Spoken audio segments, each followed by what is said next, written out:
Salam, hər vaxtınız xeyir olsun. Deməli, OTK sınağının ikinci hissəsinin davamı ilə birlikdəyik. Biz 74-cü suala qədər izah etmişdik. İndi 75-ci sualdan başlayırıq inşallah ki. Deməli, 75-ci sual belədir ki, Python dilində yazılmış proqramın nəticəsini müəyyən etmək bizdən istənilir. İlk öncə proqramı nəzərdən keçirsək, S sətr tipində verilib. Deməli, ilk öncə S-i siyahı tipinə çevirir. Baxın, burada listlə S-i siyahı tipinə çevirir. Daha sonra isə burada hansı proses baş verir?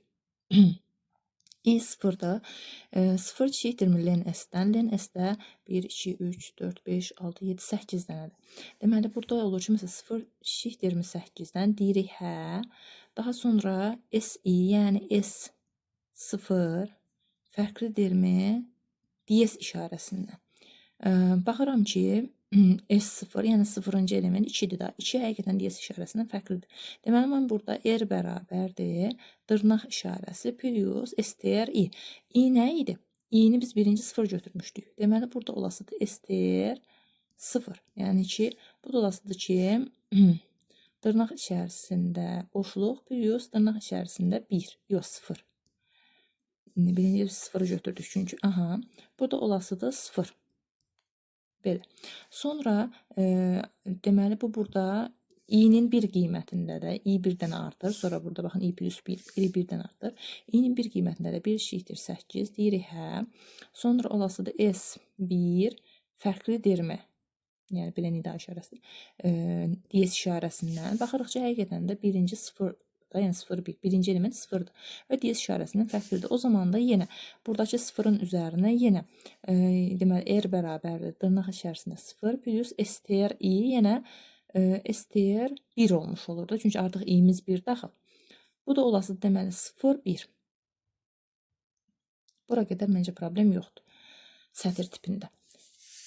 Buradan sonra başlayır. Baxın, üçüncü artıq DS-dir. Bir dənə onu da yazaq ki, bizə aydın olsun. Sonra davamı avtomatik gəlirsin. Deməli, i 3 olanda, yox 2 olanda 2 eşitdir 8-dən deyirik hə. Deməli, S2 fərqlidirmi DS işarəsindən? Deyirəm, yox. Çünki S2 DS işarəsinin özü də fərqli deyil. Deməli, bu tərəfdən gəlirik ki, R bərabərdir SI. SI nədir? S, yəni 2. İ'miz 2-dir. Plus R. R'imiz də bayaq 0,1 idi. Yadınızdadırsa R. Deməli, S2'miz bizim neçədir? DS işarəsidir. Elə. Sonra da 0,1. Belə olasıdır. Burada bir əmma var. Bir əmma yoxdur daha doğrusu. İndi biz başa düşdük ki, deməli, DS işarələrini başa əlavə edir. İ'ləri, ədədləri sona əlavə edir. Bir dənə baxın, burada i'nin 2 qiymətində DS işarəsi əlavə olunduğuna görə burada artıq 2 olmayasıdır. Avtomatik 3 keçəcəkdir. Sonra bir də DS işarəsi 0, 1, 2, 3, 4, 5-cidə DS işarəsi olduğuna görə burada bir dənə DS artırılası və burada 5-ci də olmayasıdır. Avtomatik 6-ya keçəsidir. Çünki 5-in yerində burada DS var, 2-in yerində də DS var. Deməli, elə bir cavabda baxıram, baxın, buradadır. Yəni 7-yə qədər gedir bu. Mən yarımçıq yazdım. Yəni bu proses 7-ciyə qədər davam edir və A variantı doğru variant olmuş olur. 76-cı suala baxaq. 76-cı sualda deyilir ki, mətn informasiyasının çevrilməsində 2 əməliyyat icra edilmişdir. Kodlaşdırma standartı ASCII-dən 65536 simvol əlifbaya dəyişdirilmişdir. İkincidə isə simvolların ümumi sayı 4 dəfə azaldılmışdır. Deməli, baxın, belə bir şey var. ASCII-də biz bilirik ki, bir simvol 8 bitdir, düzdürmü? Bəli. Bir simvol 8 bitdir. Daha doğrusu, bu şəkildə. Daha doğrusu bir simvol 8 bit deyilsə yazdım burada, bir simvol 3 bitdir. Burada ASCII, yəni 8 simvolu əlifba. Bir dəqiqə beynim qarışdı. Burada da bir dəqiqə 65536 da 2 üstü 16 idi. Səhv etmirəmsə. Bəli. Burada baxın 65536 simvol 2 üstü 16 da 2 üstünü göstərilir. 8 də 2 üstü 3-dür. Deməli, baxıram ki, mən burada nəyə? Daha doğrusu 8 2 üstü 3 deyil. ASCII-də 2 üstü 8-dir. Və burada 8-dən 16-ya gələndə məlum məsələdir ki, 2 dəfə artar olasıdır. Çünki axı 8-dən 16-ya gəlir ona görə. Ancaq burada deyir ki, simvolların ümumi sayı 4 dəfə azalır. Sonra biz onu 4 dəfə azaltsaq, 4 dəfə azaltsaq, baxın 2 dəfə artan bir şey 4 dəfə azaldanda əslində 2 dəfə azalmış olur. Dəfə azalır. Ümid edirəm ki, aydın oldu. Burada biraz qarışıqlıq yaşandı. Yəni ki, ASCII-də axı 2 üstü 8-dir. 256 simvoldan istifadə olunur. Ona görə bir simvol 8 bitdi. Mən orada özümü çaşdırdım. Bu 65536 simvol əlifbada isə bir simvol 16 bitdi. Yəni 16 8-dən 2 dəfə böyükdür deyə burada 2 dəfə artar. Sonra simvol sayda 4 dəfə azaldığına görə 2 dəfə artan bir şey 4 dəfə azaldanda 2 dəfə azalmış olur və A variantı doğru cavab olmuş olur. 77-ci suala baxaq. Burada algoritmin deyir, fraqmentin icrası nəticəsində istəyişənin hansı qiyməti çap olunar? Bu sualı istəyirəm ki, açıq yazaq. Çünki mən belə düşünürəm ki, burada 3-4 dənə addımdan sonra cavab bizə görünməzdir. Deməli, burada istəyirəm ki, aydın yazım. Deməli, A 23-dür. Buradan sırayla gedək. 23 kiçikdirmi 177-dən? Deyirəm, hə. Hə qolu ilə gəldim. Deməli, S bərabərdir. S plus B, yəni 10 plus 34 bərabərdir 44-ə. Sonra B bərabərdir B minus 1, yəni 34 minus 1 bərabərdir 33-ə. Sonra buradan gəlir A-nı tapır. A bərabərdir A plus S. Yəni A-mız 23-dür. S-imiz 44 oldu. 44, o da bərabərdir 67.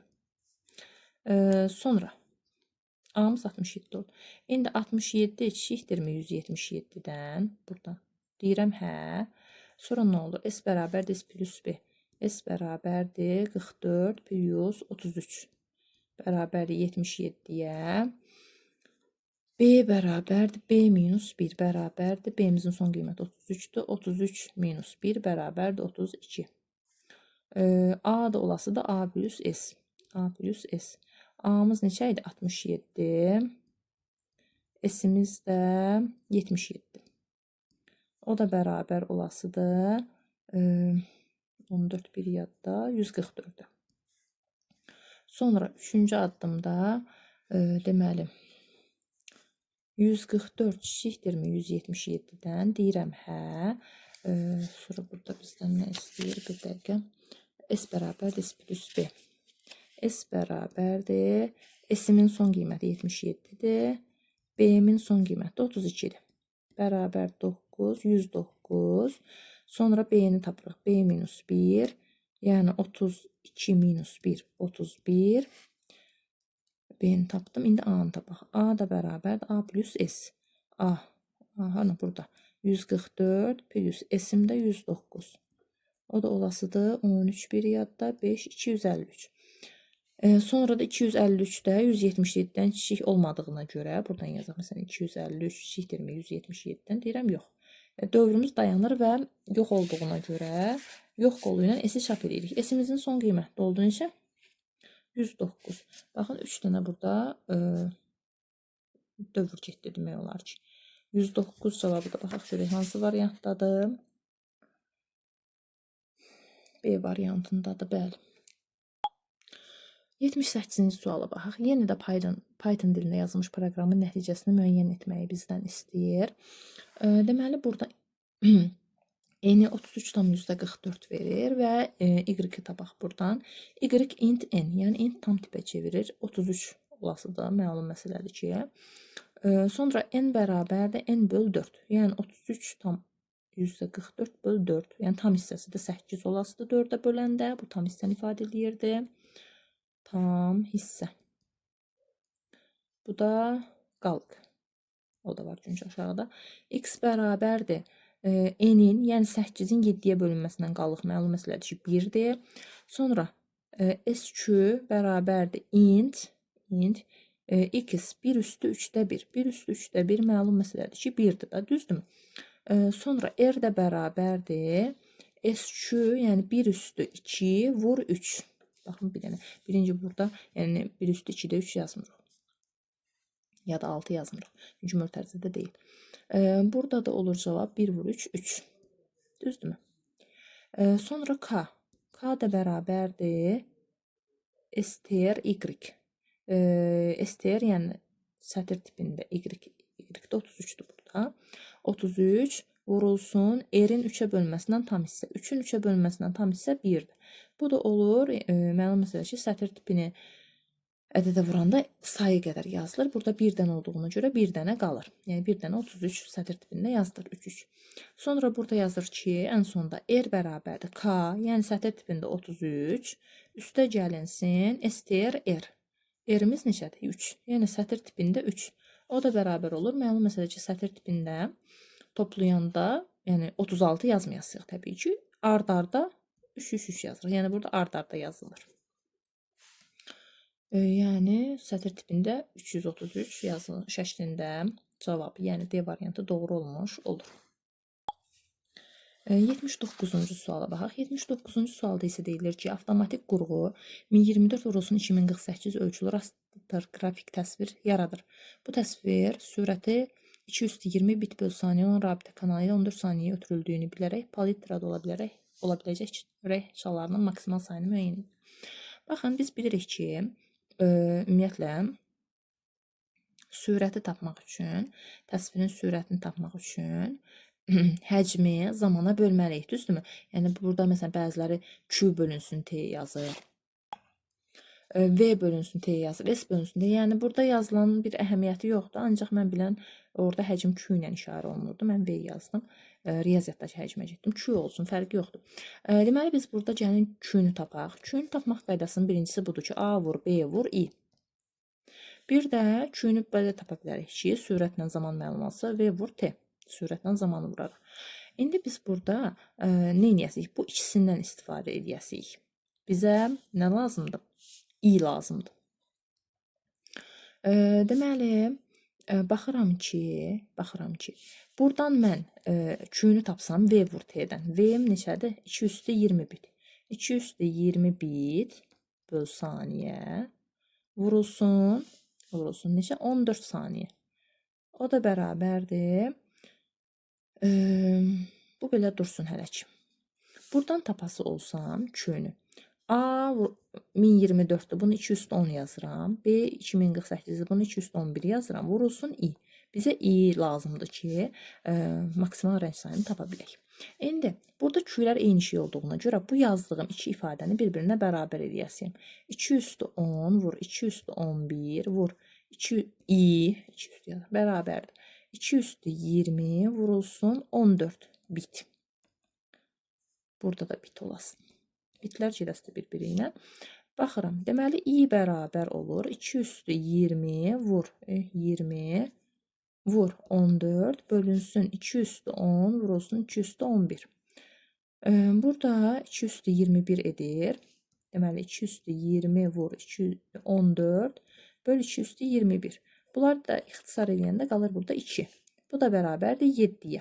Deməli ki, mənim bir simvolum I bitdi, yəni 7 bitdi. Maksimal rəngçaların sayı necə tapılırdı? Bir dənə deməli, bir simvol 7 bitdisə, maksimal rəngçalarının sayı 2 üstü n düsturu ilə tapılır. Daha doğrusu 2 üstü i düsturu, n haddan gəldi, i düsturu. İ'miz də 7 deyə 2 üstü 7 bərabərdir 128. Cavabım doğru cavab olmuş olur. Yəni C variantı doğrudur. 80-cı sualına davam edək. Onluq say sistemində verilmiş 20 vurulsun 32 üstü 25 ədədinin 8-ci say sistemindəki təsviri hansı rəqəmlə başlayar? Deməli, 20 vurulsun 32 üstü 25-i 8-liyə çevirməliyik. Məlum məsələ ki, mən bunu 8 nədir? 2 üstü 3 şəklində göstərməliyim. Deməli, 20 burada qalsın. 20 vurulsun 32 2 üstü 5 deməkdir. 2 üstü 5-in üstü 25. Belə yazıram. O da bərabər 20 vurulsun 2 üstü 125.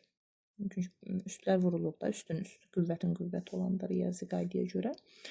Burada olur 20 vurulsun 2 üstü. İndi mən bunu 3 şəklində yazsam, 2 üstü 3-ün üstü 41 olar yəqin ki. Çünki bunu vuranda 123 eləyir. Vurulsun 2 üstü, ikisi də 40-da artıq qalar. Axı bunu hesablasam 2 üstü 123, vur 2 üstü 2 elə 2 üstü 125 eləyir, üstlər toplanır. Sonra buradan bu yazdığıma əsasən burada deməli bu 8-dir də, bizi 8-lik sistemi çevirmək deyir axı. Deməli 8 bu ədəd nədirsə, onun sonunda 41 dənə 0 olasın. Yazılış qaydası o şəkildə idi. Burada da 20 vurulsun 2 üstü 2 neçədir? 4-dür. 4-dür vurulsun 2 üstü 3 üstü 41. Yəni bu ədəd 8-lik sistemi. Yanında da 41 dənə 0. İndi bu ədəd 80-dır. Ancaq o 80 kimi yazılmır. Məsələn 8 sayı sistemində həm 8 yoxdur, həm 8 olsa belə, yəni biz bu onluq sayı sistemindədir. Bunu çevirdik, ancaq bunu çevirməliyik. İndi 80-i biz çevirməliyik neçə? 8-lik sayı sisteminə. 80 vurulsun 2 üstü 3 üstü 41. İndi 80 8-likdədir. Bunu onluğa çevirək. Neynəməliyəm? 8-ə bölə-bölə getməliyəm. Yox, bu onluqda da 8-liyə çevirirəm. Tərsinə yazdım. 8-ə bölə-bölə gedəndə 10 dəfə düşür. Deməli 80 çıxıram 0. Onda da 8 bir dəfə olur. 8 çıxanda 2. Deməli 8-lik sayı sistemi, onluq sayı sistemində 80, 8-lik sayı sistemində 1 2 0-a bərabərdir. Yəni 1 2 0, yanında da neçə dənə 0? 41 dənə 0. Burada məsələn 0 sayını soruşsa biz 42 yazardıq. Ancaq ki bizdən soruşur ki, təsviri hansı rəqəmlə başlayır? Baxıram ki, 1 rəqəmi ilə başlayır. Yəni E variantı doğru cavabdır. 81-ci suala baxaq. 81-ci sualda qraflara aid bir sualdır. Deyilir ki, A təpəsindən P təpəsinə, C təpəsindən keçib M təpəsindən keçməməklə neçə müxtəlif yolla getmək olar? Baxın, burada əslində biz məsələn M təpəsindən keçməməklə deyirsə, M-ə gələn və M-dən çıxan yolları bağlasaq, C təpəsindən keçməklə deyirsə də C-dən keçməyən yolları bağlasaq. Məsələn, bu yol C-dən keçmir. Burada əslində cavablara baxsaq görürük ki, sayı çox azdır. Ona görə dənə-dənə də saymaq olar. Məsələn, baxın, A, D, C, L, O, P. Bu məsələn birinci yolumuz ola bilər. Başqa A, D, C, C-dən keçməlidir, mütləq C-dən keçir. A, D, C, C, O, P. Bu ikinci yol. Bir də A, D, C. Bir də belə. A, D, C, L, P. Belə düz yol. Deməli, A, D, C, O, P. A, D, yox, səhvdim. A, D, C, C, O, P. A, D, C, L, O, P. A, D, C, L, P. Всё. Yəni bu 3 dənə yol var burada. M-dən keçir. Məsələn, buradan da başqa yollar gələ bilər, ancaq M-dən keçdiyinə görə biz onları götürmürük. Buradakı yollar ümumiyyətlə C-dən keçmədiyinə görə götürmürük. Ona görə də B variantı 3 dənə yolumuz doğru cavab olmuş olur. Deməli, baxıram 82-ci suala. 82-ci sualda yenə Python sualıdır. Python sualında deyir, proqramın nəticəsini müəyyən edin. Baxıram ki, mənə bir S siyahısı verilib. S siyahısının içərisində ədədlər var və burada proqramın biraz gedək, hardasa 2 addım gedək. Ondan sonra söhbəti başa düşəsinik ki, nədən gedir. I şih bərabərdir 10-dan. I nədir? 1. 1 şih bərabərdir 10-dan. Deyirəm, hə. N bərabərdir. N vur I. N-in 1-dir. 1 vur 1 bərabərdir 1. Sonra count N. Yəni bu 1. Bu siyahıda 1 dənədirmi? Yəni S siyahısında 1 dənədirmi? Baxıram, həqiqətən də 1 dənə var yəni. Deməli, K 1 dənə artasıdır. K olasıdır 2. Çünki K 1-də axı. K olasıdır 2. Sıfırdan başlamır K artmağa. Sonra I artasıdır, olasıdır burada. 1 plus 1 bərabərdir 2. Sonra 2 şih bərabərdir 10-dan. Deyirəm, hə. Sonra N olur. N nə idi? N vur I. N-in 1-dir, I-im 2-dir. Bərabərdir 2. Və burada baxıram ki, S count 2 1 dənədirmi say olaraq? Yəni 2 burada 1 dənədirmi? Baxıram, bəli, var 1 dənə.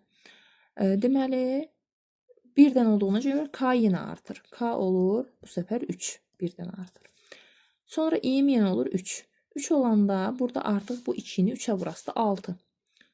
Sonra 6-nı 4-ə vurası da 24. 24-ü 5-ə vurası da 120. 126-ya vurası da 720. 728-ə vurası da bu şəkildə proses davam edir. Yəni burada ümumiyyətlə birdən hansısa ədədə qədər, indi onu biz tapasıyıq hansı ədəddir, faktorialları dənə-dənə göstərir. Məsələn, 1 faktorial 1-dir, 2 faktorial 2-dir, 3 faktorial 6-dır, 4 faktorial 24-dir, 5 faktorial 120-dir, 6 faktorial 720-dir və s. İndi burada 1 var, 2 də var, 6 da var, 24 də var, 120 də var, 720 də var. 727-yə vuranda isə buradakı 360, 120 bu cavablardan heç biri olmur. Ona görə sayaq görək burada həmin faktoriallardan neçəsi var? 1, 2, 3, 4, 5, 6 dənə. 6 dənə var. K da 1-dən başladığına görə 1 plus 6, yəni 1 artasıdır və cavab deməli bizdə sonda K-nı ən axırda K-nı soruşur da print K. 7 cavabını çap eləyəsiz. Çünki 1-dən başlayır. 0-dan başlasaydı 6 cavabını çap eləyərdi. 1-dən başladığına görə 7 cavabını çap edir. Yəni A variantı. 83-cü sualda deyilir ki, algoritmin fraqmentinin icrası nəticəsində A dəyişəni 67 qiymətini almışdır. Bu fraqmentin yerinə yetirilməsinə qədər B dəyişənin qiyməti neçə olmuşdur? Yəni bu başdakı B-ni bizdən soruşur. Axırda deyir A 67-dir. Baxın bu tiplərdə nə edirik? Məsələn bizdə ən başda B-ni verib sonda da A-nı soruşa bilərdi. Ancaq ki A-nı verir, B-ni soruşur. Baxın bu sondan gəlirəm mən. Burada məncə bir dəqiqə. Hə, burada plusdur. Deməli, burada nə edirik? Baxın, ən sonda A bərabərdir 2B plus A var. Düzdürmü? Bu A buradakı A-dır da, yuxarıdakı A-dır, yerinə qoyublar. Bu A 67-dir. Elə deyir bizə. 67 bərabərdir 2B plus A. Buradakı B hansı B-dir? Baxın, bu B-dir. Bu B nədir? B plus 4-dür. Yəni, mən bu B-nin yerinə B plus 4 yaza bilərəm. Plus. Buradakı A-nın yerinə də, baxın, buradakını yazasın. B plus A plus 2. Yazaq. Bunun yerinə də B plus A plus 2. Bu A-nın qiyməti nədir? Bəs ən başda 12-dir. Bu A-nın yerinə də 12 yazasıyam. Deməli, burada olur 67 bərabərdir 2B plus 8 plus B plus 12 plus 2. Bu. Toplayanda olur 22. Deməli, 3B plus 22 bərabərdir 67-yə. 3B bərabərdir 67 minus 22. 3B bərabərdir 45. B də bərabərdir 15-ə. Düzdürmü? 45-i 3-ə bölürük 15. B oldu 15. Bizdən B-nin qiymətini soruşur, 15 tapdıq. İndi istəsək yerinə qoyaq. Məsələn, B 15-dir, A 12-dir. Burada bir dəqiqə. Deməli, B 15-dir, A neçədir? 12-dir. Burada A olur B plus A. Yəni 15 plus 12 plus 2. 29.